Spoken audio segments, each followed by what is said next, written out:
Selamat siang teman-teman semua. Hari ini kita dari podcast Dok Hotel. Ini adalah podcast dari Dok Hotel yang kedua. Mungkin sudah cukup lama podcast Dok Hotel tayang di YouTube dan live di Instagram. Tapi saya berharap pertemuan kita siang hari ini bisa memberikan banyak manfaat dari sisi digital. Bersama saya host pada siang hari ini Yudis. Dan kebetulan hari ini kita akan kedatangan 3 narasumber yang akan membahas seputar tanda tangan digital, keuangan digital, sampai dengan ke sistem informasi rumah sakit yang dikemas secara apik. Maka itulah kita munculkan ide istilah ini sebenarnya bank fasilitator. Oke. Nah, nanti kalau untuk detailnya kita jelasin di sesi pertanyaan selanjutnya ya. Nah, kita namakan ini brandnya Cering. Oke, baiklah kalau begitu Pak. Berhubung kita juga udah mulai nyerempet-nyerempet ngebahas tentang SIM RS ya Pak, mungkin saya ingin memanggil narasumber kedua gitu ya, supaya keuangan digital kita geser sedikit ke rumah sakit. Nah, hari ini kita kedatangan tamu berikutnya, yaitu dari VP R&D di Health atau PT Citra Raya Nusatama, ada Dr. Dian Jauhari. Kepada beliau saya persilahkan. Halo, Kang Dian. Halo, Dok. Sehat-sehat. Halo dokter, sehat. Silahkan duduk dokter. Nah, gimana nih, apa kabar dokter? Perjalanan jauh dokter? Lumayan. Aduh, lumayan jauh. Kebetulan dokter Dian, ini beliau adalah VP R&D dari di Health gitu ya, yang berfokus adalah ke digitalisasi rumah sakit ya, atau aplikasi digital di rumah sakit. Nah, beliau adalah dokter. Nah, mungkin boleh diceritakan sedikit dok, sebelum bergabung di Health sendiri, dokter sempat bekerja atau bergabung di rumah sakit mana? Ya, jadi saya itu tahun 2012 sampai 2018 itu bagian dari manajemen sebuah rumah sakit swasta kelas A di Bandung. Jadi di situ saya mendapatkan begitu banyak insight, pengalaman, dan terutama mungkin kalau bisa dibilang sih mulainya bahkan sejak mulai lulus ya. Iya.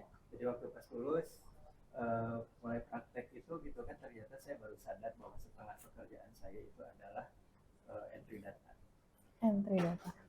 Sementara pekerjaan saya untuk memeriksa pasien gitu kan, mengobati itu hanya mungkin separuhnya saja.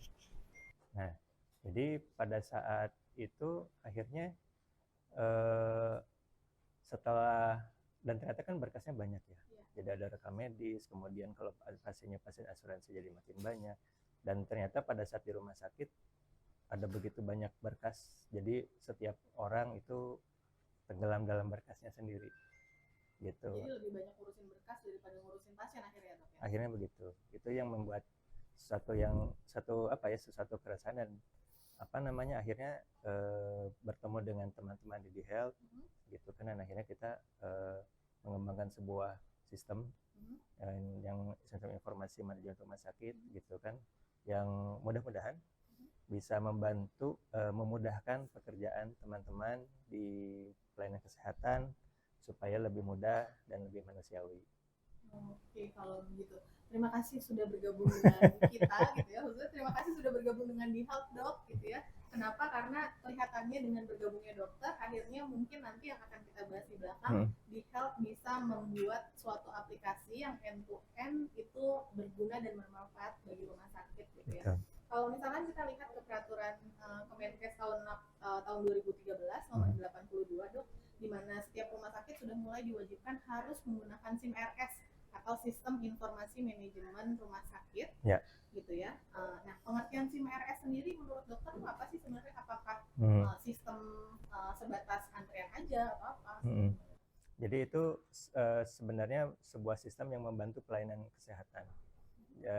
Bagian dari sistem informasi kesehatan yang diharapkan bisa membantu pengambilan keputusan, baik pengambilan keputusan bagi tenaga kesehatan, dokter, perawat, apoteker, kemudian juga bagi manajemen rumah sakit untuk memudahkan koordinasi pelayanan gitu kan, kapan harus mengalahkan pengadaan barang, dan juga terutama gitu kan di end customer-nya adalah ya pasiennya itu sendiri, untuk memudahkan mereka mengambil keputusan kapan saya harus ke dokter Kapan harus ke dokter?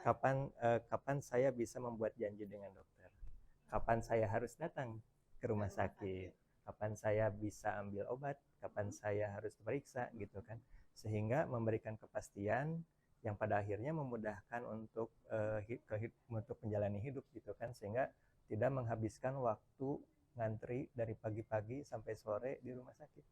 Oke, nah dok, kalau misalnya kita bicara tadi gitu ya, SIM RS dan hubungannya dengan smart hospital. Sebenarnya ketika rumah sakit sudah menggunakan SIM RS gitu ya, yang dia bisa memberikan informasi kapan pasien itu harus ke rumah sakit gitu kan, dan lain-lainnya itu, apakah ketika rumah sakit sudah menggunakan SIM RS itu termasuk kategori dia bisa kita sebut sebagai smart hospital?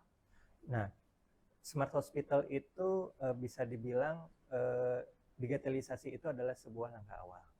Jadi penggunaan SIM RS itu baru membuat data-data yang selama ini bentuknya analog atau kertas itu menjadi data-data yang digital.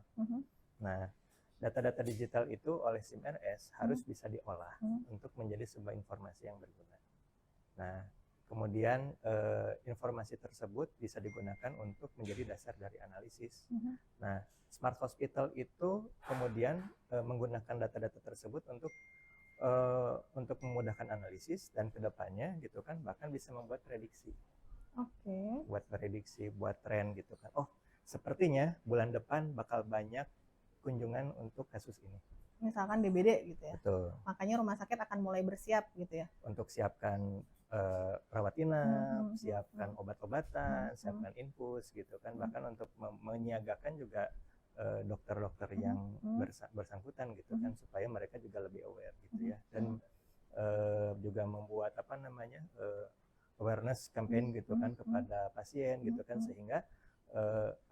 sehingga mereka bisa melakukan deteksi dini dan bisa datang ke pelayanan kesehatan pada saat gejalanya masih belum terlalu berat, sehingga bisa diselamatkan lebih dini. Oke, dok, kalau misalkan berdasarkan dari penjelasan tadi ya, sebenarnya cukup jelas gitu ya SIM RS itu seperti apa dan bagaimana. Nah, tapi kendala di lapangan sendiri terkadang tuh orang suka salah mengartikan atau bahkan salah mendefinisikan bedanya SIM RS dengan Alkes nih dok. Nah, itu tuh gimana dok? Mungkin bisa diberikan penjelasan yang lebih simple gitu ya, karena beberapa kali saya ketemu dengan klien gitu ya, ketika kita bilang kami memiliki SIM RS, lantas yang ada di benak mereka tuh kami akan menjual kursi roda, alat lab. Nah, mungkin bisa diberikan. Ya, jadi ini yang menarik. Jadi memang dari pandangan rumah sakit, dari pandangan pelayanan kesehatannya sendiri, SIM RS ini sesuatu yang berinvestasi kepada alat kesehatan dan yang berinvestasi kepada sistem informasi. Itu juga pertama, kalau misalnya beli sebuah alat diagnostik misalnya, beli alat diagnostik, kemudian investasinya sekian miliar gitu kan, sekian bakal kembali modal sekian tahun misalnya, tapi untuk membeli sistem ini agak berat, dan ini yang memang masih belum terbayang gitu kan, ini saya harus beli sistem, apa sih yang saya beli sebenarnya?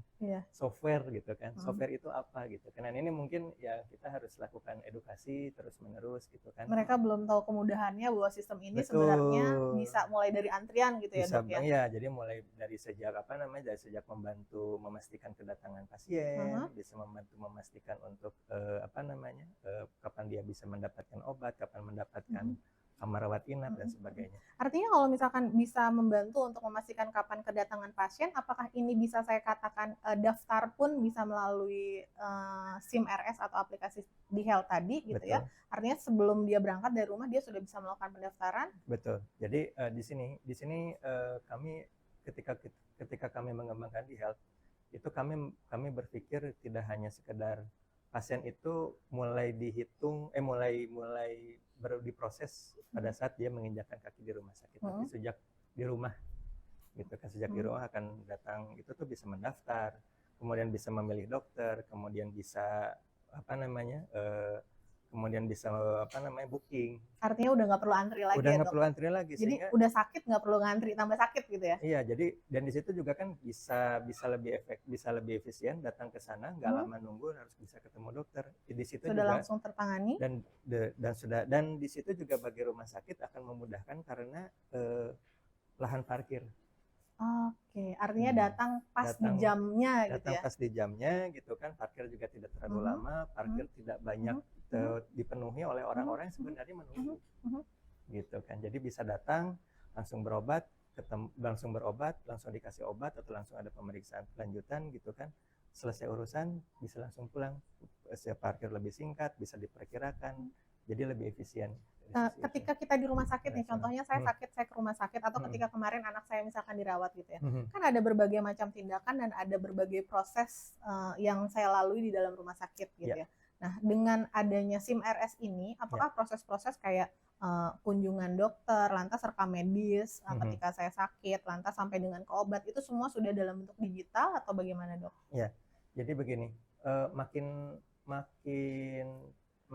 jadi proses digitalisasi rumah sakit itu adalah pada dasarnya adalah mengurangi berkas kertas. Dari semua kertas itu menjadi less paper dan akhirnya menjadi paperless. Gitu. Jadi semua berkasnya ini akan digital. Dan semua dari sejak pasien misalnya kemudian bertemu dengan dokter, kemudian mendapatkan kepastian rawat inap dan segala macamnya itu semua dari sejak front office sampai back office dan semuanya dilakukan dengan data digital, dan semua data itu akan mengalir dengan mudah dari satu tempat ke tempat lain gitu kan, tanpa harus si pasien itu bawa berkas kesana kemari. Nggak perlu bawa resep lagi ke apotek. Betul. Gitu ya. Semua udah langsung ya dok. Semua ya. udah langsung. Terus kalau dengan terkait dengan resep yang dibawa ke apotek tadi dok, artinya ketika misalkan saya sudah selesai di dokter gitu ya, dokter membuat resep, otomatis apotek udah langsung atau farmasi udah langsung menerima nih. Betul. Jadi kita tinggal memastikan saja bahwa kita mau ambil obat tersebut di rumah sakit, ambil obat di farmasi gitu kan, terus kita melakukan pembayaran dan kemudian kita bisa mendapatkan kepastian kapan kita akan mendapatkan obat gitu kan. Jadi dimudahkan gitu. Secara prosesnya jadi lebih singkat. Lebih gitu singkat. Ya. Nah gitu. dok, ada pertanyaan nih ya dok ya, dari salah satu rekan saya di grup. Nah mungkin tadi sempat kita ngobrol dulu sebentar. Nah kalau misalkan secara resep ini langsung dikirimkan ke bagian farmasi gitu ya, kadang nih ya, kita kan orang Indonesia ini irit banget pak, ya dok ya, lu irit banget. Kadang kalau misalkan nebus di apotek rumah sakit nih mahal, mau tebus di luar gitu, yang harganya lebih ekonomis. Nah itu gimana ya dok solusinya? Ya, jadi begini, memang dari pihak rumah sakit mereka juga berharap agar di satu sisi mereka ingin memastikan bahwa obat yang diterima oleh pasien ini juga memang obat yang benar, obat yang asli, obat yang memang masih memenuhi standar kadaluarsa dan standar mutunya. Cuma memang dengan segala macam proses tersebut mungkin tidak selalu dari sisi pasien mungkin lebih sensitif terhadap harga ya. Iya betul. Gitu. Jadi mungkin di sini di sini ada beberapa cara nih, misalnya meminta resep dokter misalnya langsung gitu ya, atau meminta resep dokter tersendiri, atau meminta kopi resep misalnya gitu kan. Nah di sini tahapan yang sangat mudahnya adalah sebenarnya kalau misalnya semua resep-resep tersebut gitu juga bisa dalam bentuk digital harusnya, dan juga dan ketika membayar obatnya juga dalam bentuk digital. Nah, makanya tadi Cering bisa masuk sebenarnya di rumah sakit ya Pak Vincent ya. Gitu. Jadi artinya juga ketika pembayaran di rumah sakit juga bisa dimudahkan gitu kan, dengan caranya apapun yang kebetulan memang dimiliki oleh pasien. Atau mungkin kita bisa mengedukasi para pasien yang tadi bicaranya masalah ekonomi gitu ya, yang artinya mencari harga yang lebih murah, lebih ke keamanan membeli obat mungkin ya dok. Ya. Artinya ketika kita beli di rumah sakit seperti yang tadi dokter sempat sampaikan, secara kualitas obatnya ada jaminan ada jaminannya gitu ya. Apalagi Indonesia terkenal dengan obat oplosan.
Nah, itu supaya supaya jangan sampai terjadi hal tersebut, Ya, harga murah gitu. tapi sakit nggak sembuh-sembuh gitu ya.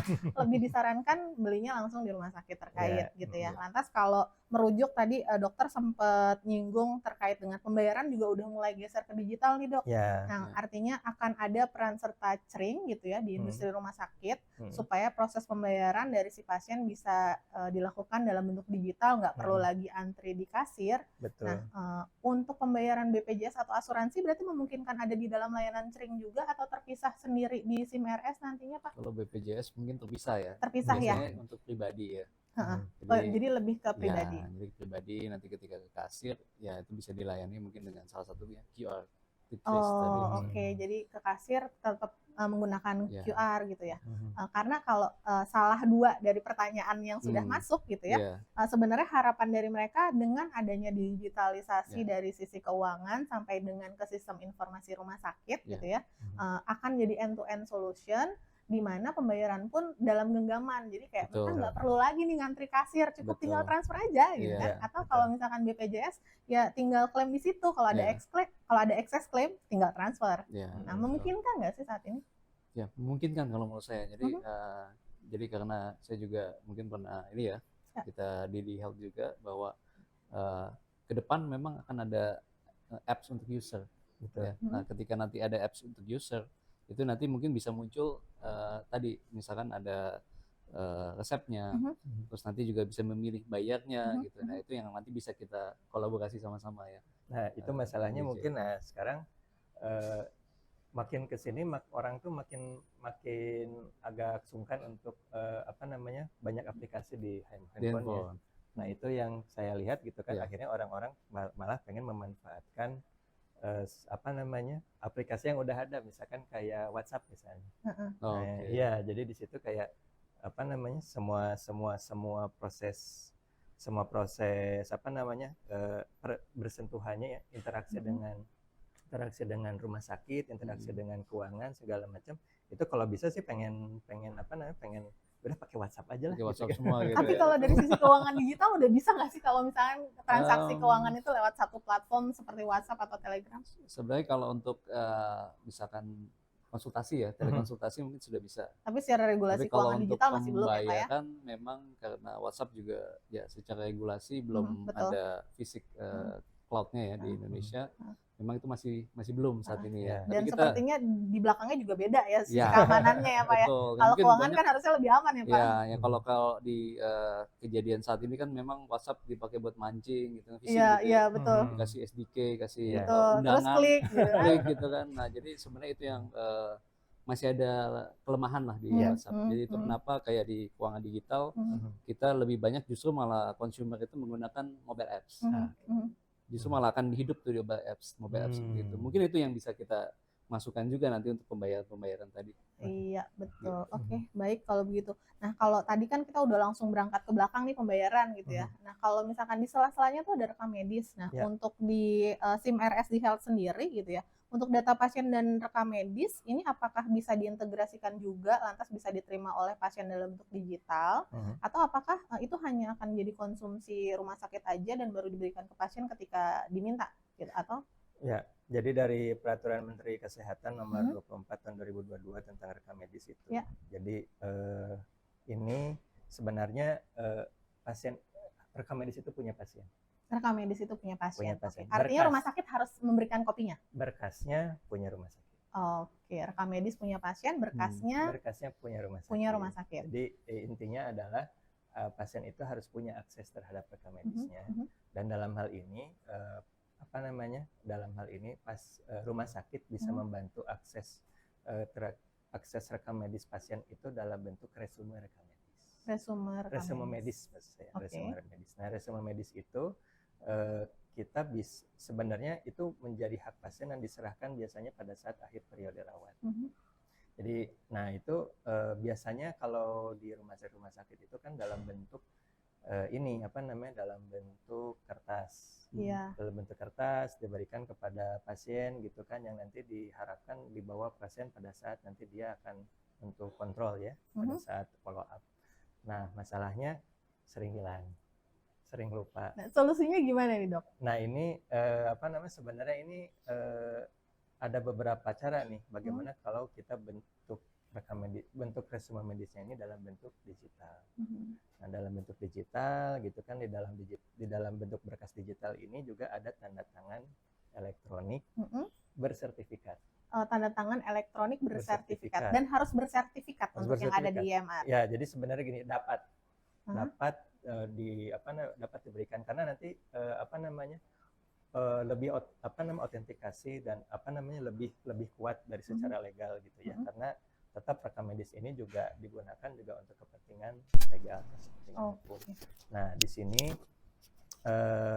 resume medis ini bisa dikirimkan kepada pasien gitu kan, bisa menggunakan mobile apps misalnya dengan dengan cara-cara khusus, atau nanti dikirimkan melalui dalam bentuk pakai chatbot atau misalnya chatbot, email misalnya gitu kan. Jadi di situ kita bisa dapat berkas resume medisnya dalam bentuk dalam bentuk PDF yang bisa diakses gitu kan dengan memasukkan password misalnya seperti itu.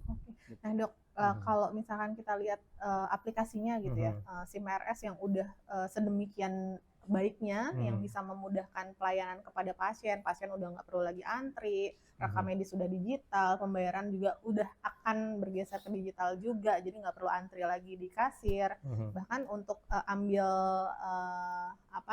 obat pun itu sudah tinggal datang ambil, nggak perlu kasih resep dulu, tunggu lagi diracik, baru antri lagi ambil gitu kan. Semua sudah digital nih dok. Bahkan obat bisa dikirim. Betul, bahkan obat sekarang udah bisa dikirim. Nah kalau boleh tahu di Indonesia sendiri, rumah sakit sudah familiar dengan SIMRS nggak sih dok? Atau masih ada sebenarnya rumah sakit yang lebih baik manual deh, kayaknya SIMRS ribet misalkan kayak gitu. Karena mungkin proses awalnya.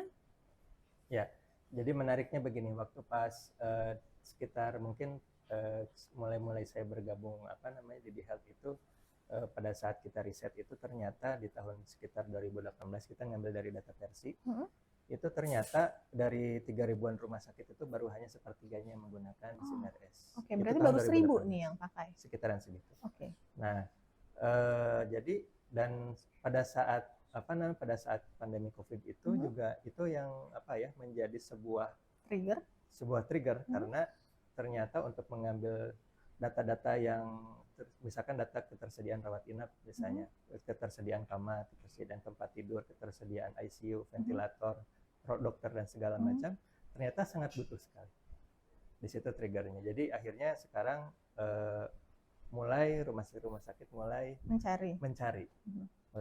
Dan yang menarik ternyata memang peraturan SIMRS itu sebenarnya sudah ada sejak tahun 2013, tapi ternyata dalam kurun waktu selama itu hampir 10 tahun ini gitu ya ternyata nggak begitu sulit, karena memang pertama saya lihat dari sisi pertama memang tadi ya trust. Jadi terkait dengan data pasien dan kesulitan untuk memilih sebenarnya apa yang saya butuh, apa yang saya butuhkan, apakah aplikasi atau solusi yang ditawarkan ini bisa memecahkan atau membantu penyelesaian masalah-masalah mereka seperti itu. Dan sekarang justru sekarang malah pendorongnya gitu kan, orang-orang rumah sakit itu mulai sadar untuk menggunakan SIMRS karena memang ada dorongan dari insurance. Karena asuransi sudah harus menggunakan SIMRS supaya memudahkan koneksi ke sana gitu. Betul, jadi BPJS Kesehatan misalnya berkas-berkas klaim itu sekarang sudah mintanya digital. Kalau yang non digital sudah tidak dilayani atau masih dilayani sampai tahap tertentu? Tetap dilayani tapi biasanya sedikit lebih lama. Selama itu. Lebih lama dari sisi rumah sakit dan pasien atau keduanya? Jadi gini, kalau misalkan kita klaim nih, klaim pakai berkas pakai berkas digital, kecenderung dan kalau sudah lengkap verifikasinya lebih mudah, cairnya lebih cepat. Kalau misalnya masih manual jadi lebih lama ya dok ya. Lama, tapi dok, kalau misalkan nih kayak rumah sakit baru nih mau menggunakan SIMRS, nah biasanya ada kendala nggak sih untuk meyakinkan para dokter, kan penggunanya otomatis mayoritas para dokter nih. Nah ini kendalanya ada nggak sih ya? Atau kita bisa kasih masukan yang baik itu bahwa dokter pasti menerima gitu? Ya jadi begini, memang dari Jadi tantangan ketika kita masuk ke rumah sakit itu memang variasi dari penguasaan teknologi di dalam rumah sakit itu penguasanya itu sangat beragam. Ada orang-orang yang begitu mudah melek teknologi, mudah beradaptasi, belajar dikasih aplikasi, nggak lama langsung bisa. Tapi ternyata gitu kan ada juga yang ada juga yang memang belajarnya tuh lama sekali gitu, diajarin nggak mudah dan akhirnya nggak mau pakai. Nah di situ memang kita mendesain bagaimana agar si aplikasi itu mudah untuk digunakan, mudah dipelajari gitu kan, baik dari orang-orang yang melek teknologi ataupun yang memang orang-orang yang penguasaan teknologinya nggak terlalu bagus. Oke. Gitu. Makanya di Health sampai dengan sekarang terus berkembang supaya sampai se-user friendly mungkin. Ya, betul. Sehingga para dokter mulai dari yang masih muda nih, dokter-dokter baru yang melek digital, sampai mungkin ke dokter-dokter seusia ibu saya gitu ya, yang mungkin udah agak, aduh kayaknya kalau ngeliat komputer lama-lama mata mama sakit gitu ya. Itu udah mulai bisa terbiasa gitu ya dokter. Gitu. Oke, baiklah kalau begitu dokter. Nah, untuk penggunaan SIM RS tadi dokter sempat info terkait dengan penggunaan tanda tangan digital di EMR gitu ya. Nah, sebenarnya ini wajib atau boleh digunakan menggunakan tanda tangan digital tersertifikat di EMR tadi. Terus kelebihannya tuh apa? Jadi gini, kalau di dalam regulasinya dapat menggunakan tanda tangan elektronik bersertifikat.